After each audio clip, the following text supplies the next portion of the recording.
مساء الخير على جميع.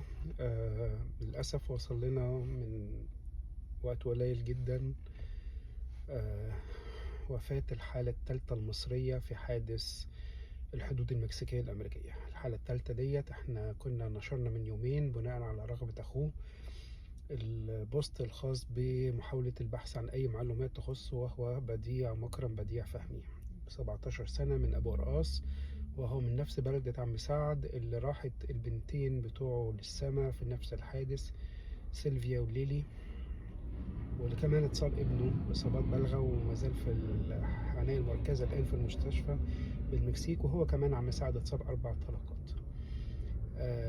تم تأكيد من قبل وزارة الدفاع المكسيكية في بيان صادر ليها أن الحالة الستة في الوفيات بهذا الحادث والثالثة للمصريين في هذا الحادث هي خاصة ببديع مكرم فهمي بديع. أنا يعني كان مطلوب مني ان انا ابلغ اخوه بالخبر، لحد دلوقتي مش عارف ابلغ اخوه بالخبر. في ناس كتير من المنيا بعتت لي، حاولت بشكل او باخر افهمهم ان الموضوع يعني معلوم من وقته، من يوم الحادث، بس ما كناش متاكدين. بس دي للاسف يعني الحقيقه اللي ما نقدرش نخبيها للامانه، ان دي الحاله الثالثه لمصري في حادث الحافله اللي تم اطلاق عليها من قبل القوات المكسيكية على الحدود مع أمريكا أثناء تهريبهم وعبورهم بشكل غير شرعي. عشان كده بقول هذا قدر الله، ولكن علينا أن نتوخى الحذر. أيا كانت الطرق ممهدة ليك للسفر إلى أمريكا عن طريق المكسيك بشكل غير قانوني أو غير شرعي، لا تستجيب. هي تلك رحلة الموت. كم من أشخاص، ليس فقط رحلات الموت عن طريق المكسيك، رحلات الموت عن طريق أوروبا. كم من أشخاص فقدوا في البحار أثناء عبورهم بمراكب صيد غير مؤهلة للدخول إلى أوروبا بشكل غير قانوني. إيه اللي أنت منتظره؟ هقولها لكم من الآخر.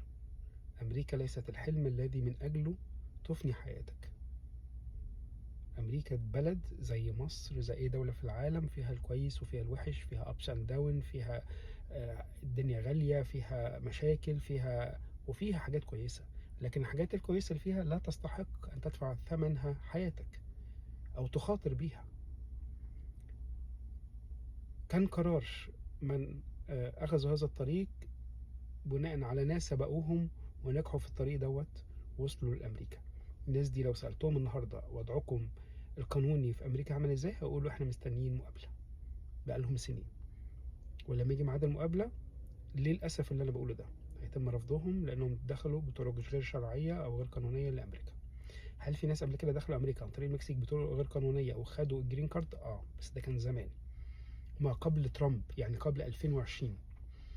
فالوضع اختلف والعصابات بقت أكثر همجية وأكثر توحش، لأن سمعنا عن حالات كتير قوي يتم تصفية المتهربين أو اللي بيتم تهريبهم وبيع أعضائهم البشرية أو الاستيلاء على أموالهم أو يعني تحويلهم إلى عناصر في هذه العصابات، وانتهى أمرهم في المكسيك.